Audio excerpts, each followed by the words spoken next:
Hello everyone. सो दोस्तों, किसी भी पकवान में आप जितना गुड़ डालेंगे वो उतना ही मीठा होगा। ये बात हर किसी को बहुत अच्छे से समझ आती है। सिमिलरली आईबीपीएस सीएफओ का प्रीलिम्स का एग्जामिनेशन आपका होने वाला है। डरने का कोई भी कारण नहीं होना चाहिए। कारण होना चाहिए तो सिर्फ भरोसा करने का। भरोसा किस पे? भरोसा अपने आप पे, भरोसा अपनी मेहनत पे, भरोसा खुद को ये याद दिलाने में कि आपने रोज उठ के मेहनत की है। अब बारी है उस मेहनत को बहुत अच्छे से एग्जामिनेशन सेंटर में एग्जाम में आंसर करके आने की। बिना किसी टेंशन के जाइए, क्योंकि 40 मिनट्स का जो सेक्शनल टाइमिंग है उस टाइमिंग के डिस्टरबेंस या फिर हम कह सकते हैं कि उसकी टेंशन में कई सारे क्वेश्चन हमारे गलत हो जाते हैं या फिर हम निराश होके क्वेश्चन कर नहीं पाते, जिसकी वजह से फिर मार्क्स अच्छे नहीं आते हैं। तो यहाँ पे ये गलती नहीं करनी है। आप लोग को ध्यान ये रखना है, पढ़ा आपने इतना सारा है, फीलिंग जरूर आपको ये आ रही होगी कि कुछ नहीं आता है, मैंने बहुत कुछ नहीं पढ़ा। उस फीलिंग से बाहर निकलिए, आपने बहुत कुछ पढ़ा है। भरोसा अपने आप पे रखिए। बस ये ध्यान रखिएगा कि आप खुद को मेंटेन करके रखें एग्जामिनेशन सेंटर पे। खुद को बार बार याद दिलाइए, you can do this, you can clear this examination. Comment box में भी लिख के बताइएगा, जरूर आपका सिलेक्शन आगे होगा। So दोस्तों, before examination what you can do and what you can't, this you have to keep in mind। before examination आप क्या कर सकते हैं? रिवाइज कर सकते हैं, प्रैक्टिस कर सकते हैं, अभी भी टाइम है। आप मॉक टेस्ट सॉल्व कर सकते हैं। एग्जाम से पहले जितना हो सके आप पढ़िए।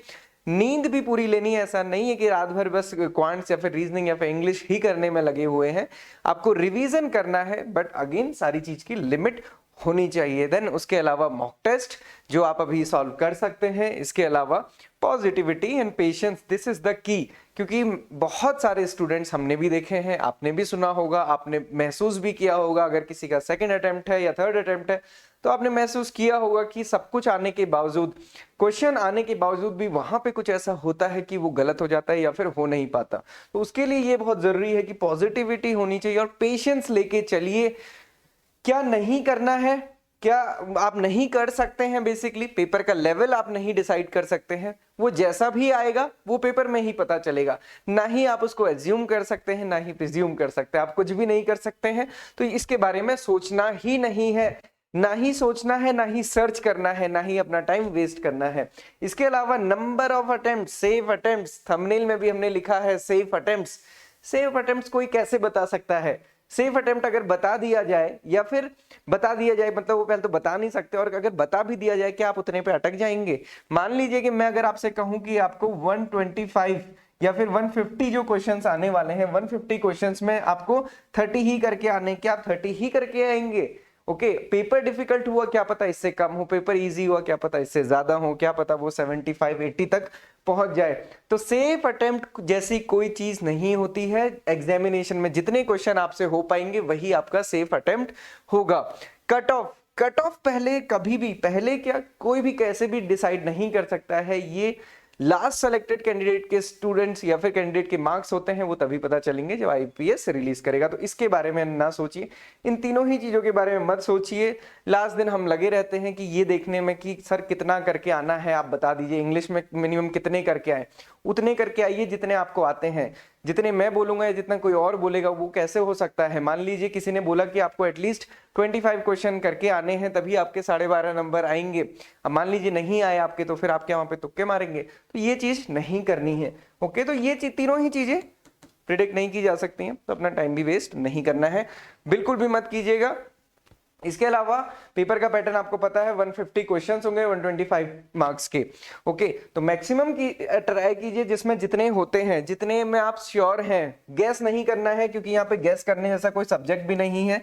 इंग्लिश में कई बार हमें लगता है कंफ्यूजन होता है। अगर वो कंफ्यूजन लिमिटेड है, 50-50 वाला है या फिर 75-25 का है, 90% आप किसी एक ऑप्शन में श्योर हैं, तब आप गैस कीजिए, अदरवाइज मत कीजिए। कोई बुद्धिमानी नहीं होती, क्योंकि तुक्के मार के किसी का कहीं भी सिलेक्शन नहीं होता है। ये चीज हमेशा याद रखिएगा।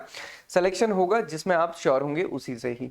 तो गैस वर्क मिनिमम करना है। मैं तो बिल्कुल भी अलाउड नहीं करता हूं, बट आपको ये मिनिमम करना है। वो देखिए कि कितना रिस्क आप ले सकते हैं, क्योंकि वहां पे आपको वैसे भी नहीं समझ आएगा कि क्या रिस्क है क्या नहीं है, कितना सेफ अटेम्प्ट, वही जो कट ऑफ वाली बात है वो वहां पे पता नहीं होती है। इसलिए ये चीजें ध्यान रखिएगा। मैक्सिमम अटेम्प्ट कीजिए, अपने को काम और कंपोस्ट रखिएगा, क्वेश्चन आपसे मैक्सिमम अटेम्प्ट हो पाएंगे।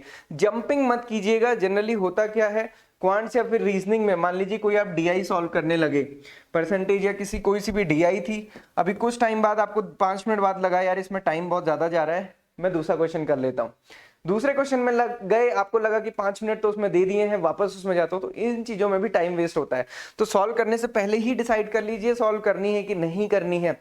सिमिलरली पजल्स में भी होता है, अभी वहां पे तो थोड़ा सा ये भी है कि आपने कुछ देर ट्राई किया, उसके बाद आपको पता चलेगा कि चलो वो हुई या नहीं हुई, बट वो डिसीजन थोड़ा सा जल्दी लीजिएगा या फिर इन चीजों पे लास्ट में आइए। बाकी पूरा पेपर एक बार थॉरोली आप देख सकते हैं, हालांकि 50 क्वेश्चन को जल्दी से विजिट करना भी पॉसिबल नहीं है।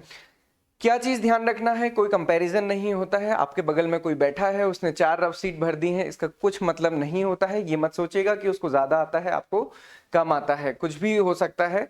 तो इसलिए कोई कंपैरिजन नहीं है। 2 स्टूडेंट्स में एक का सिलेक्शन हुआ या एक का सिलेक्शन नहीं हुआ, इससे किसी के माइंड को कंपैरिजन नहीं किया जा सकता, कंपेयर नहीं किया जा सकता। कोई भी अजम्पशन लेके मत बैठिए कि पेपर डिफिकल्ट आया, इजी आया। ये बात की बात है, ये पेपर खत्म होने के बाद का डिस्कशन है जो 31 तारीख की रात को करेंगे, बेसिकली न्यू ईयर सेलिब्रेशन, और यही सारी चीजें डिस्कस करनी है।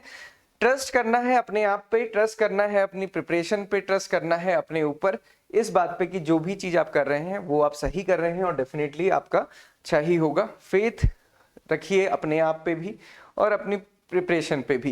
कई बार हमें वहां पे डाउट होने लग जाता है कि क्या हमने सही पढ़ा है गलत पढ़ा, ये चीज नहीं होनी चाहिए। तो उस समय पूरे भरोसे से जाना है। हमेशा ये याद रखिए कि आप बेस्ट हैं।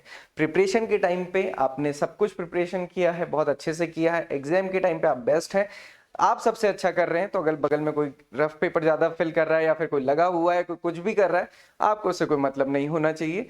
यू आर द बेस्ट, ये चीजें आप ध्यान में रख के जाइए। ओके, सो निस्वार्थ करते रहिए प्रयास। निस्वार्थ का क्या मतलब होता है, जैसे हम कहते हैं निष्काम कर्म, कि हमें फल की बहुत ज्यादा चिंता नहीं करनी है, रिजल्ट क्या होगा ये नहीं करना है।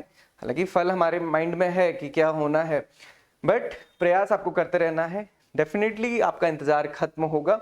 आप लोगों ने बहुत मेहनत की है, पक्का होगा इस बार एएफओ क्लियर आपका। तो ये चीज आप ध्यान में लेके जाइए, डेफिनेटली होगा, पॉजिटिव होके जाइए, जैसा आप सोचेंगे वैसा ही होगा। लॉ ऑफ अट्रैक्शन वर्क करता ही करता है। So very warm wishes from my side. ठंड बहुत ज्यादा है, मैं आप सभी के लिए प्रे करूंगा, बट आपको बहुत अच्छे से अपना एग्जामिनेशन देना है। All the very best, go with complete positivity, patience, everything, and hope definitely you will be get selected. Okay, भरोसा रखिए, definitely clear होगा। Thank you everyone and all the very best for your examination.